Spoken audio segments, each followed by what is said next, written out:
Hola de nuevo, muy buenas a todos. Espero que sigáis todos perfectamente. Bueno, el vídeo de hoy pretende dar respuesta a todas las preguntas que hemos recibido sobre el seminario de heladas de primavera en el viñedo, consecuencias y estrategias. Y para eso, pues estamos de nuevo con el profesor José Ramón Lizarrague. Hola, José Ramón, ¿cómo estás? Muy bien, Javier, de Bien. nuevo agradecer que me invitéis a colaborar, a participar. Nada, gracias a ti por colaborar con nosotros. La verdad es que recibimos muchísimas preguntas. He tratado de agruparlas para no hacer un vídeo excesivamente largo. Creo que la mayor parte de las preguntas que íbamos recibiendo pues ya fueron contestadas durante la última parte de tu presentación. Pero bueno, igualmente volveremos sobre alguno de estos temas, sobre todo sobre los que más nos han consultado. Siento si alguna de vuestras preguntas se queda sin responder, pero bueno, sabéis que también siempre podéis mandarnos un correo y trataremos de darle respuesta. Así que bueno, nos vamos a meter ya en materia con las primeras preguntas. Y las primeras preguntas son referidas a la aplicación de fertilizantes en la incidencia por daños por heladas. Vamos a ver. La primera que nos llega desde Portugal nos dice si en zonas con riesgo de heladas pregunta si debe evitarse siempre la fertilización estimulante al inicio de la campaña, puesto que entiende que la mayor estimulación genera mayor riesgo. ¿Es así, José Ramón? Bueno, depende. Si el estimulante es solamente de crecimiento, no necesario, pero si lo que da es lugar a precocidad, por supuesto. Adelantar la brotación carece de sentido. Vale, la otra pregunta referida a esto, porque nos indicaste que un potencial osmótico alto, con mayor concentración de soluto en los tejidos, puede ayudar a conseguir una menor incidencia de la helada. Y en este sentido nos preguntan si sabes hasta qué valor se puede achacar un incremento del punto crioscópico, es decir, una disminución de la temperatura del punto de congelación en los brotes por la aportación foliar o en fertilización de determinados solutos. Yo creo que en un estado tan incipiente como se producen las heladas de primavera, difícilmente vas a modificar algo de forma directa, porque estamos hablando que las heladas de primavera acontecen muchas veces desde que las yemas empiezan a rehidratarse e hinchar, brotes que pueden tener eh, el estado de punta verde, hojas visibles, hojas separadas. Hombre, en algún caso, como imágenes que vimos el otro día, se puede dar una helada de primavera en estado de racimos separados, pero es excepcional. En esas fases, las aplicaciones directas previas no son, no vas a cambiar de forma importante las presiones osmóticas o las concentraciones en los tejidos. Esas dependen mucho más de las sustancias de reserva del año anterior. Entonces, no creo que una aplicación inmediata en esos estados, ¿cómo vas a aplicar algo cuando estás en hojas visibles o con las yemas hinchadas? Claro, de hecho No creo. preguntaba también que con cuánta antelación habría que hacer esa aplicación, Pues vamos a pero ver. claro, Yo si creo estamos que en estados... probablemente una buena formación de reservas en el año anterior podría ser positiva, pero no creo, no conozco, vamos a ver, no creo que yo no creo en nada.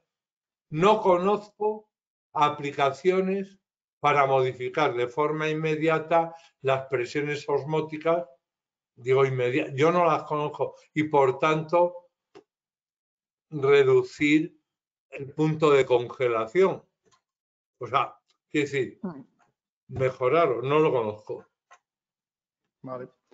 Pues mira, otra pregunta referida con el uso de fertilizantes, en este caso ya para la recuperación de planta, es una pregunta que nos llega desde México y nos hablabas tú del uso de aplicaciones de nitrógeno y aminoácidos y nos preguntaba... Todo lo que sea estimular el crecimiento después, favorecer la brotación, estimular el crecimiento, es positivo. Sí. Él nos preguntaba si tenías alguna preferencia entre nitrógeno y aminoácidos. No, vamos a ver.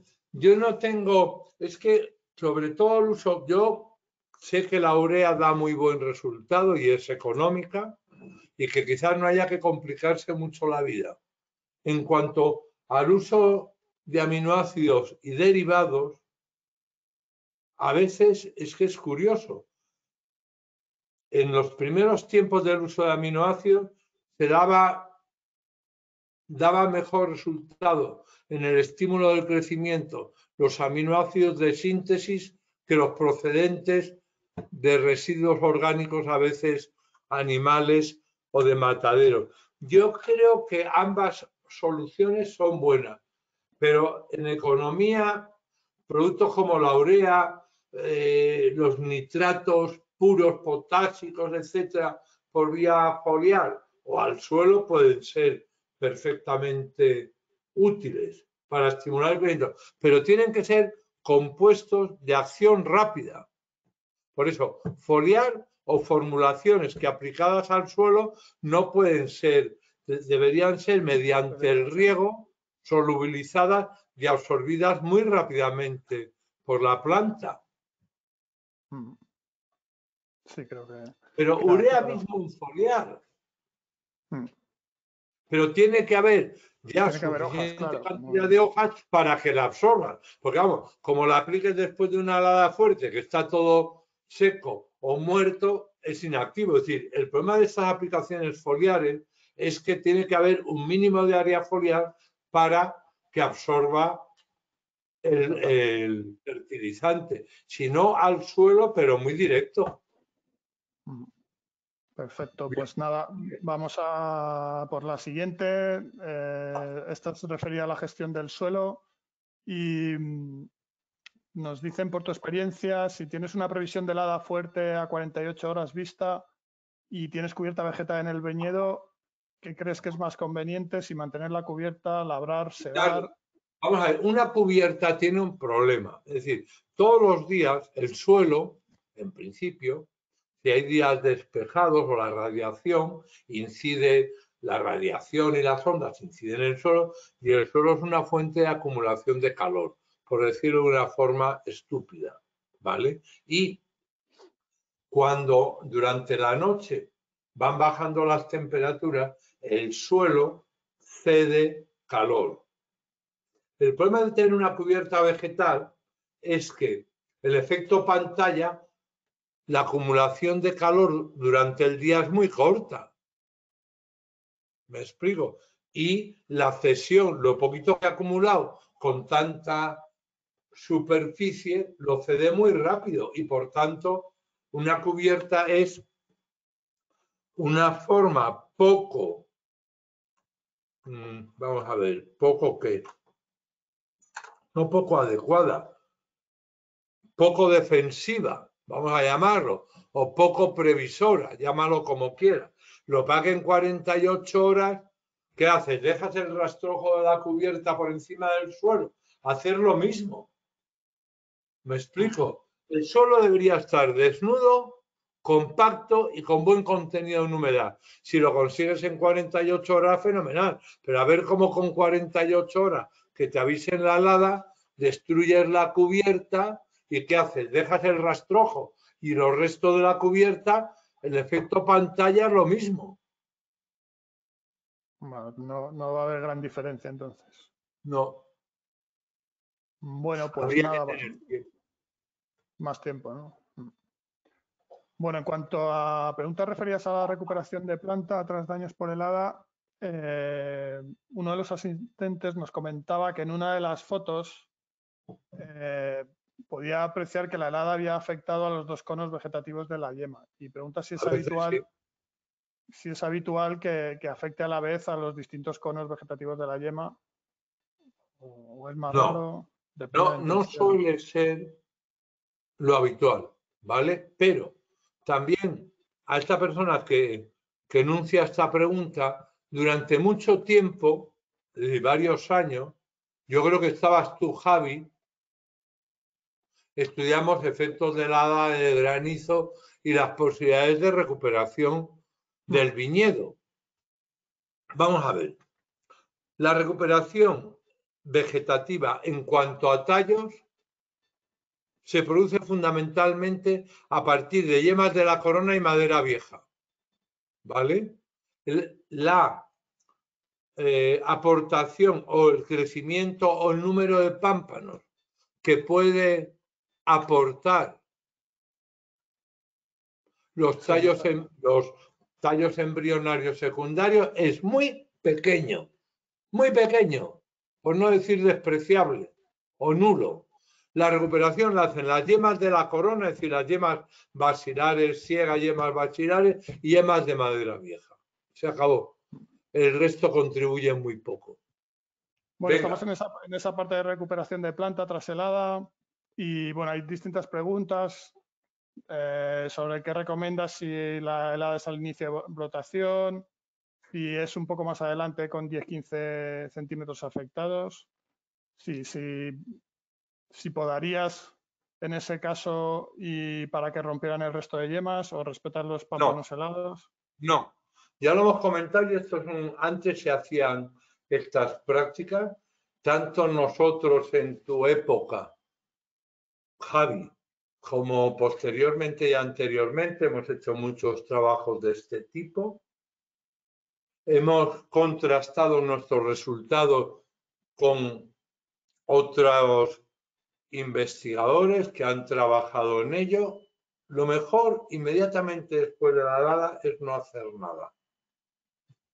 Quitar los brotes o partes dañadas no representa una mejora en cuanto a la recuperación. Por tanto, quitar partes dañadas, los extremos o brotes, no tiene sentido. Ahora bien, lo que sí que es importante es que transcurridas unas jornadas, una semana, cuando lógicamente rebroten las plantas, yemas de la corona, yemas de madera vieja, cuando los daños son parciales en el brote y solamente se pierde la extremidad, pues brotan o anticipadas o brotes anticipados, laterales, nietos, que se llaman, o yemas normales podrían brotar. A partir de ese momento en que la brotación ya es importante, sí conviene hacer una intervención en verde selectiva para conservar aquellos brotes que nos permitan recuperar la planta en cantidad y calidad, es decir, en las posiciones y situaciones adecuadas, pero a partir de las nuevas brotaciones, no eliminar los daños. Perfecto, pues mira, yo creo que respondes ya a varias preguntas que había en este sentido, porque había otras también referidas a lo mismo, pero si fuese en el caso de floración o eso, como decías, si solo se hiela la extremidad y quedan las yemas más abajo. No, pero eso se interviene después. Se ve cómo responde. O sea, hacer una poda en verde selectiva cuando se haya producido un rebrote, vamos a decir, significativo, que te permita discriminar, entonces sí, es un trabajo laborioso, pero muy importante, esa poda en verde, más que para recuperar la cosecha, para volver a reformar la planta y garantizar un poco su perpetuidad. Y nos hacen una que es un poco más concreta, si en una planta que esté parcialmente afectada por helada, si hay un racimo o una inflorescencia que está tocada parcialmente, medio helada, medio verde, digamos, si crees que se puede recuperar, si es mejor eliminarlo, no tocarlo. Yo creo que lo mejor es no tocar nada, porque lo que está muerto se va a morir, ya lo está, quiere decir, lo que puedes hacer es trasladar de lugar el cadáver. Lo que está muerto, ¿vale? Y lo que está vivo, si resurge, pues no es tampoco importante. Si es un racimo con efectos parciales, otra cosa es que luego pueda compensar el vendimiarlo y el cultivarlo. Pero yo sobre las partes dañadas, olvidarse de hacer nada. Las valoraciones tienen que ser más adelante. Y uno o muchos racimos afectados parcialmente hay que valorarlos más adelante. Muy bien, pues cambiamos un poco a la de tercio. Algunas preguntas referidas a cómo la humedad relativa puede influir en la gravedad de la helada. Por ejemplo, uno de los asistentes nos comenta que al instalar el sistema antihelada, pues el instalador les comentó que una helada a 0 grados puede ser tan peligrosa como una helada a -2 con humedad relativa más alta, y que esto no le quedaba claro. ¿Qué le podías decir? Si es así o... A ver, si a 0 grados con una humedad relativa baja podría ser tan peligrosa como a -2 con una humedad Ya no es relativa alta. humedad relativa. Si los tejidos están humedecidos, el riesgo es mayor, pero la humedad relativa ambiente no. Es precisamente noches secas, despejadas y demás. El límite es que los tejidos alcancen a partir de 0,5 o de forma generalizada el límite de 1,5 grados bajo cero. El contenido, por ejemplo, de agua en el suelo aumenta su poder de almacenamiento de calor y es mejor que tenerlo seco. Se habla de que si los tejidos están húmedos es una cosa, ¿vale? Pero la humedad relativa ambiente es otra cosa distinta. Vamos a ver, el calor, el agua tiene un calor específico grande, con humedades a veces relativas grandes, parte del calor es absorbido por el vapor de agua, lógicamente, ¿de acuerdo? Pero que eso depende de tejidos húmedos o tejidos secos. Generalmente las condiciones de humedad, si ha habido condensaciones y tejidos húmedos, a veces estimulan o, vamos a decir, el límite de la helada es con menos temperatura. Pero que es muy complicado, ¿eh? Claro. Bueno, pues... De todas formas, mandé, no sé si vosotros habéis colgado la presentación. no, se han hecho emisiones en diferido y se pueden...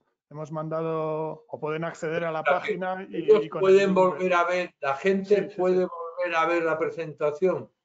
Sí, lo hemos puesto Pues hasta sí. final de mayo. Vale, pues muy bien. Yo mi recomendación sería que había una serie de criterios o de discriminantes en cuanto a la humedad relativa, que por favor que les presten atención, porque no hay una conducta unilateral. Pues bueno, otra pregunta es referida a las medidas preventivas para evitar heladas. Bueno, esto ya hubo algunas preguntas en el seminario, ya comentaste las ventajas e inconvenientes de las velas de parafina, petróleo, las torres, aerogeneradores. Comentaste también lo del uso del riego por aspersión, incluso también recuerdo que hubo una pregunta sobre el efecto del riego por goteo. Nos preguntan si conoces, aparte de estas técnicas, alguna otra estrategia que pueda resultar interesante. A ver, si es una zona de riesgo de helada, para mí lo interesante es tratar de retrasar la época o el periodo de brotación con el fin de atenuar el riesgo, ¿vale? Entonces, por ejemplo, no tener vigores excesivamente vamos a ver, la variedad no la vas a cambiar, ¿vale? Si tienes una variedad precoz o una variedad tardía, te quedas con ella. Claro. Otra cosa es que tengas la capacidad de elegir para una nueva plantación, Dios mío, elige variedades mejor adaptadas. Sí, Si sobre ya eso está también te plantada, preguntan. Sobre eso también te preguntan, si quieres luego vamos con ellas. Vale, sí. Entonces, ¿qué es lo que puedes hacer? Aparte de rezar, tenga fe, que es una posibilidad, los métodos de defensa se conocen. Fuentes de calor, los ventiladores que en definitiva tratan de romper la inversión térmica, tomando aire de la más caliente de la parte superior, proyectándolo hacia abajo y desplazando el aire frío fuera. Esto es conocido. O estar continuamente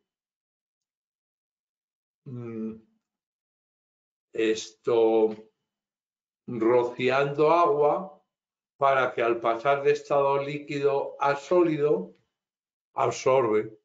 ¿De acuerdo? Entonces, cuando tú pasas, o sea, al pasar de líquido a sólido, pues hay un efecto térmico directo. ¿Vale? ¿Entendido? Esas son las reglas generales que hay. Esos son métodos de lucha directa.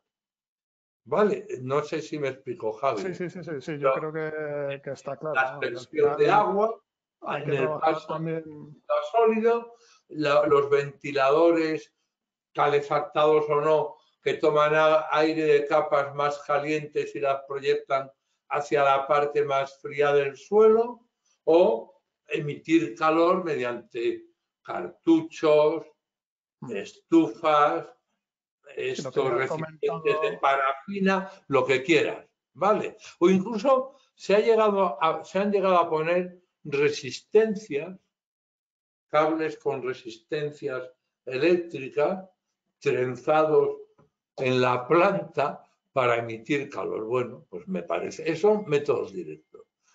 Indirectos, bueno, el manejo del suelo, lo que hemos dicho, suelos con mayor capacidad calorífica para que emitan luego más cantidad de calor, y luego los retrasos en el desborde. Los viñedos débiles, muy débiles, sarmientos débiles, sus yemas brotan con antelación. Pues procurar tener un vigor de medio a alto. Segundo, lo que comentamos, jugar con los fenómenos de inhibición por correlación. Hacer en invierno la poda selectiva de los sarmientos que deben quedar para renovar la vegetación y el crecimiento. Pero en vez de quedar con un número de yemas reducido y definitivo, podarlos más largos.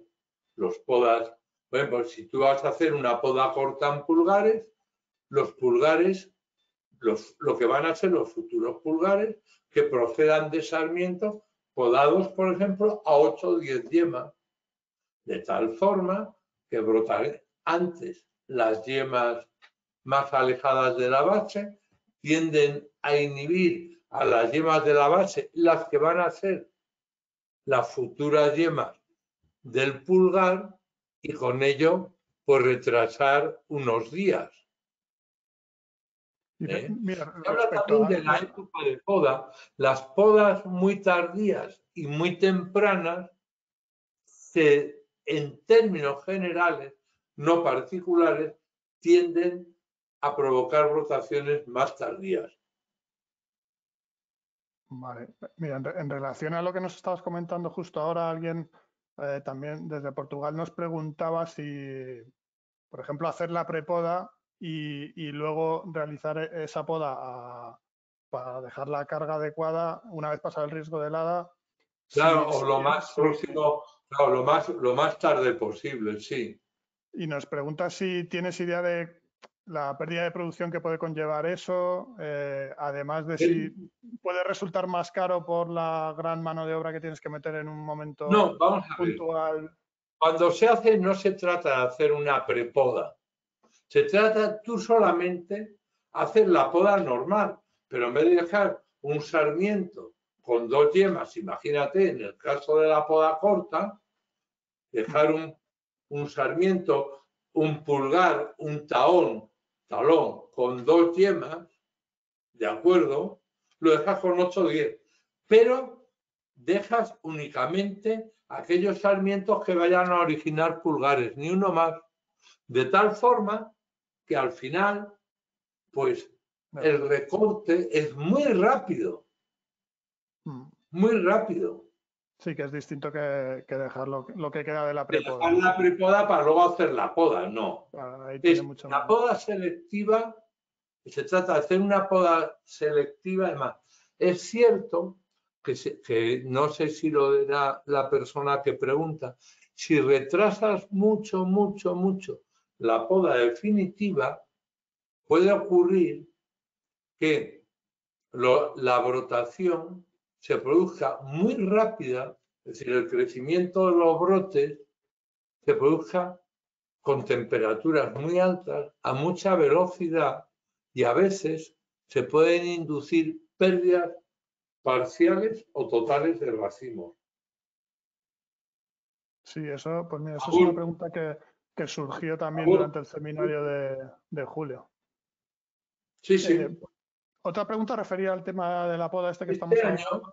ayer, estaba yo en el viñedo, hoy también, pero ayer y antes de ayer, haciendo un trabajo que estaba haciendo de predicción de cosecha, las condiciones de este año, en una situación concreta que no voy a decir, yo entiendo que la involución, es decir, el paso de racimos a zarcillos que se ha producido tiempo con estas lluvias que ha habido intensas durante el mes de abril y una parte de marzo, mucho periodo nuboso, es difícil. En un viñedo ayer, yo pienso que ya se ha perdido más del 10% de la cosecha por aborto de racimos. En algunos casos puede ser un 15 o incluso llegar a un 20. Pero no me atrevo, más de un 10 seguro. Pues Depende esa es otra de las preguntas, si es posible que en las primeras etapas de brotación el frío pueda convertir inflorescencias en zarcillos. El frío no lo sé, pero normalmente la conversión de racimos en zarcillos está favorecida por la falta de iluminación y por la redistribución de los fotoasimilados. Si los fotoasimilados en ese momento, el pámpano tiene que crecer progresivamente lo mismo que la inflorescencia, que es demandante en fotoasimilados. Si el pámpano o los fotoasimilados por luz, por condiciones de temperatura, se fueran en exceso a la parte vegetativa, a las zonas apicales, los racimos pueden abortar y retornar o involucionar hacia zarcillos. Yo por frío no, lo he visto más por exceso de temperatura, falta de iluminación, periodos lluviosos prolongados, que a continuación dejan la lluvia y se disparan los brotes a crecer. Pues nada, pues que mira, esa pregunta queda también respondida. Y luego, sobre el tema también de la poda, preguntan si considerarías como una buena alternativa para sufrir menos daño por heladas el realizar la poda justo después de vendimia, asumiendo que, pues, que todas las reservas de carbohidratos no se han acumulado. Hombre, Y debilitar la planta para que ya, pero yo la debilidad no la veo. La falta de reservas tampoco. Yo la poda la veo más hacia tarde que hacia demasiado temprana. Yo creo que las plantas tienen que recuperar sus reservas, que debilitar la planta por falta de reservas, a priori, no he reflexionado lo suficiente, no me parece positivo. Vería más positivo retrasar que adelantar. Sí, de acuerdo, yo estoy de acuerdo. Vamos con preguntas ahora referidas. Hay varias preguntas referidas a las heladas de advección, que recordamos que son heladas por la llegada de aire a baja temperatura desde zonas frías. Joder, pero con eso ya te puedes santiguar, ¿eh? Perdón, claro, ya te puedes preparar, porque eso es complicado, ¿eh? Nos llega una pregunta desde Chile, porque allí, creo que fue a finales de septiembre del año pasado, tuvieron una de este tipo que llegó que afectó a varios valles. A finales de... Creo que fue a finales de septiembre, que aquí corresponde a finales de marzo. correspondería a lo que es finales de marzo en nuestro ciclo. Un frente frío, sí. Sí, con vientos polares.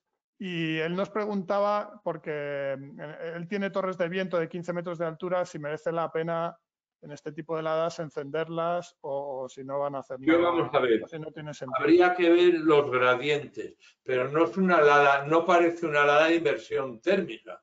Siempre, en cualquier caso, el aire frío siempre es más pesado y se acumula abajo.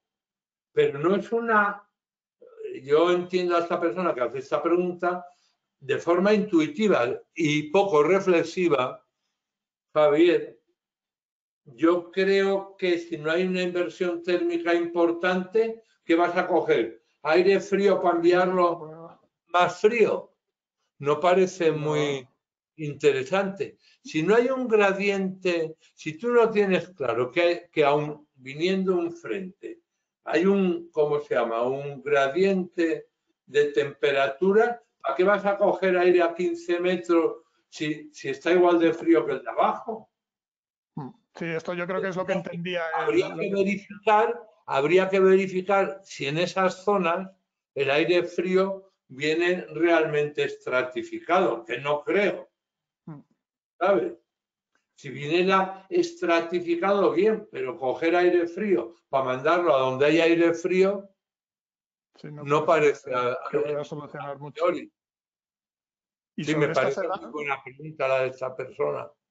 Sobre estas heladas nos preguntan qué tipo de control recomendaría. Entiendo más quizá los bidones estos de parafina para si pueden controlar. Hombre, claro, eso está claro que en este tipo de heladas las defensas directas, el agua va fenomenal. Lo que pasa es que el agua siempre tiene un inconveniente, como si tienes una hectárea, bien. ¿Y qué haces cuando tienes 40? Las 40 regándose a la vez, hacen falta unos caudales y unos volúmenes de agua disponibles que es una barbaridad. Por eso queda poco, salvo en zonas con dotaciones o con disponibilidades de agua muy grandes. En ese sentido, entiendo que un buen reparto de estufas o cartuchos pues podría ser más eficiente, siempre que los umbrales no superen, oye, estoy a 3, 4 grados bajo cero, pues a lo mejor lo defiendo. Como venga un frente y te ponga boca arriba con 6,1, a ver qué le haces. Bajo cero me refiero. Pero sí, parece más adecuado. Bueno, pues otra pregunta es, bueno, si habiendo riesgo de heladas o estando en una zona con riesgo de heladas tardías, ¿cuándo aconsejar realizar la poda en verde? Si al final entiendo que tienes que llegar a un compromiso entre no esperar que crezca demasiado, que mira, vamos retrasarlo un poco para salvar un poco. Yo creo que hay un límite al final que por el crecimiento, vamos a ver, comenzar las podas en verde, que a veces empiezan, más allá de los 20 o 25 centímetros de longitud, es un calvario y es una situación complicada. ¿Vale? Yo no empezaría más allá de 25, ¿vale? Centímetros en zonas de riesgo de helada, 25 o 28,7, ¿vale? De longitud. Pero entonces deberías disponer de suficientes personas para no acabar la poda en verde con 1 metro de crecimiento. O sea, a mí el retrasar hasta 25, 28,7 me parece bien, ¿vale? No me parece mal. Es un tallo, o sea, retrasar la poda en verde para tratar de evitar.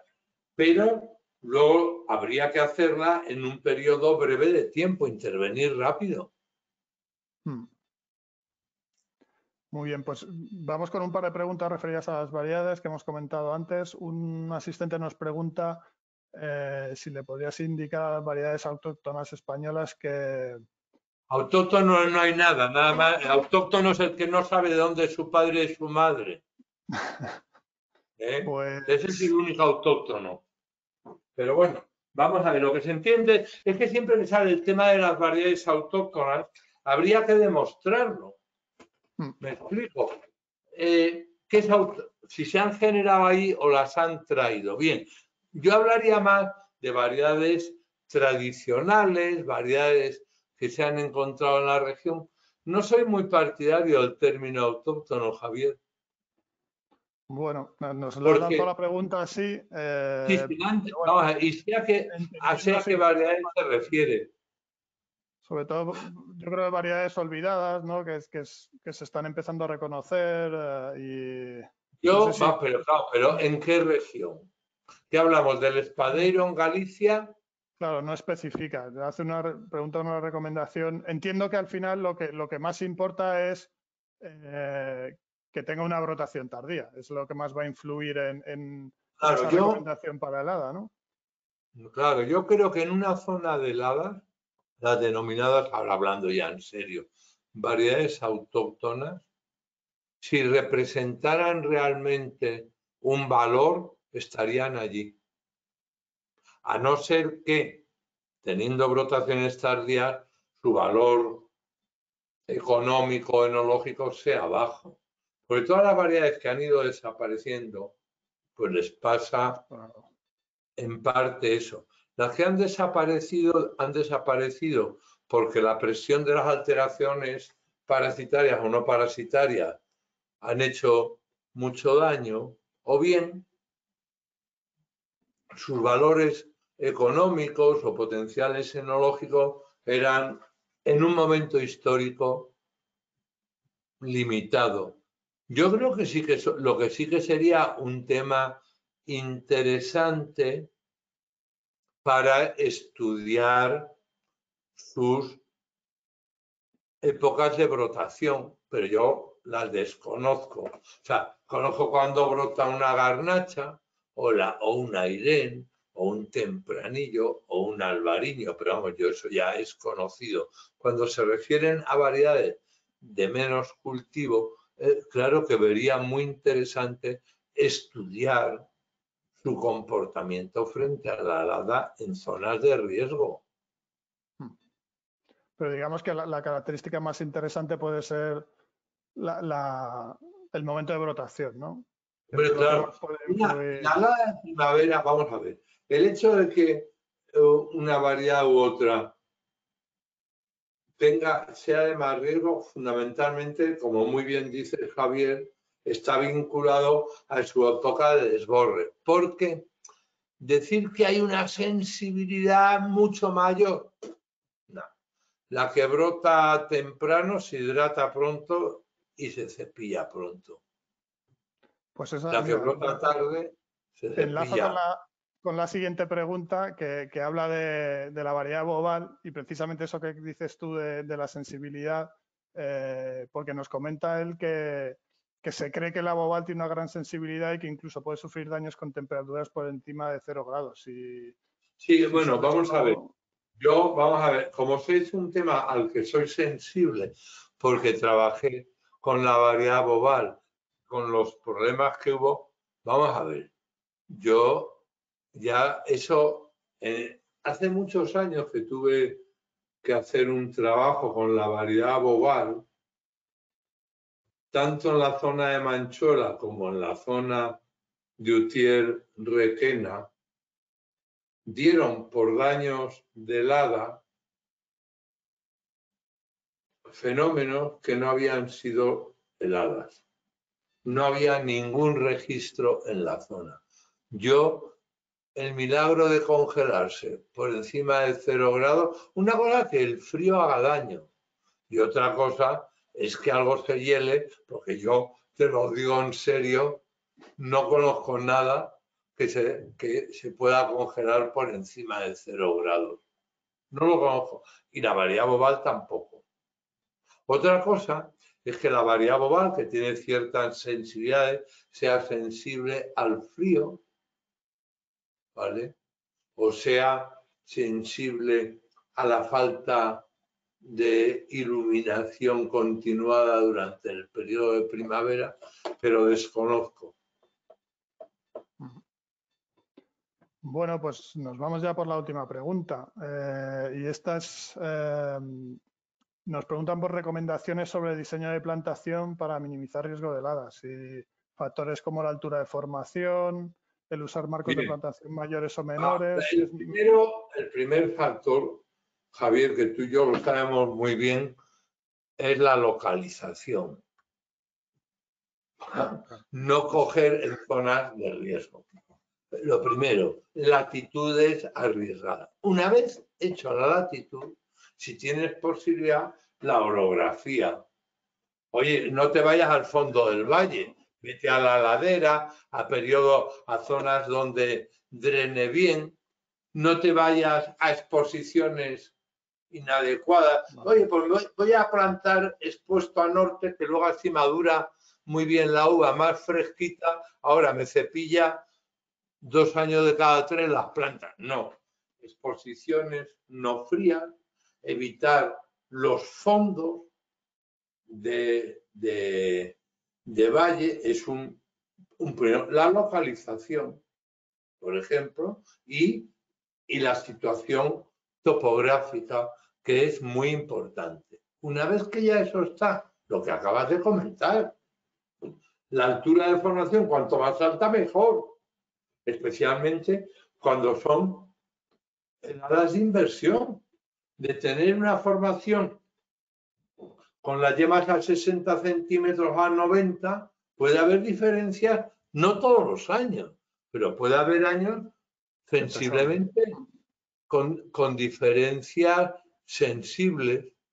Elegir patrones que no adelanten la brotación, que tiendan a retrasarla, variedades de brotación, como muy bien has dicho, tardías dentro del autorizado o recomendado o lo que sea en la zona.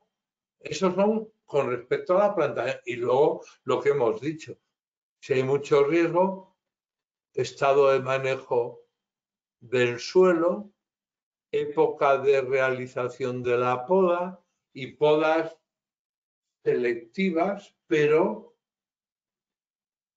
no definitivas, sino con un número de yemas suficientemente grande.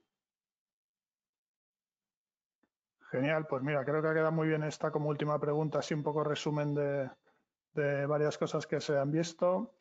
Así que bueno, pues muchísimas gracias, José Ramón. Esperamos que el vídeo os haya resultado a todos interesante y muchísimas gracias a todos por vuestra atención. Pero vamos a ver, insisto, Javier, aparte de daros las gracias por la oportunidad de haberme podido comunicar con una audiencia y una asistencia tan grande y tan interesante, pues os lo quiero agradecer al alemán,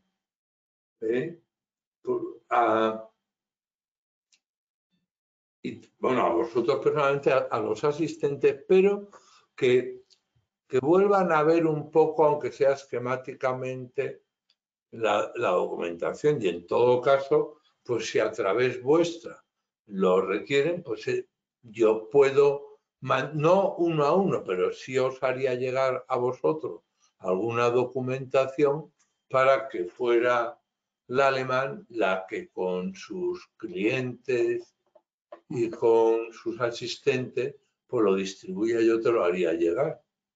Perfecto, Jo, pues muchísimas gracias, José Ramón. Seguro que todos los asistentes lo van a apreciar muchísimo.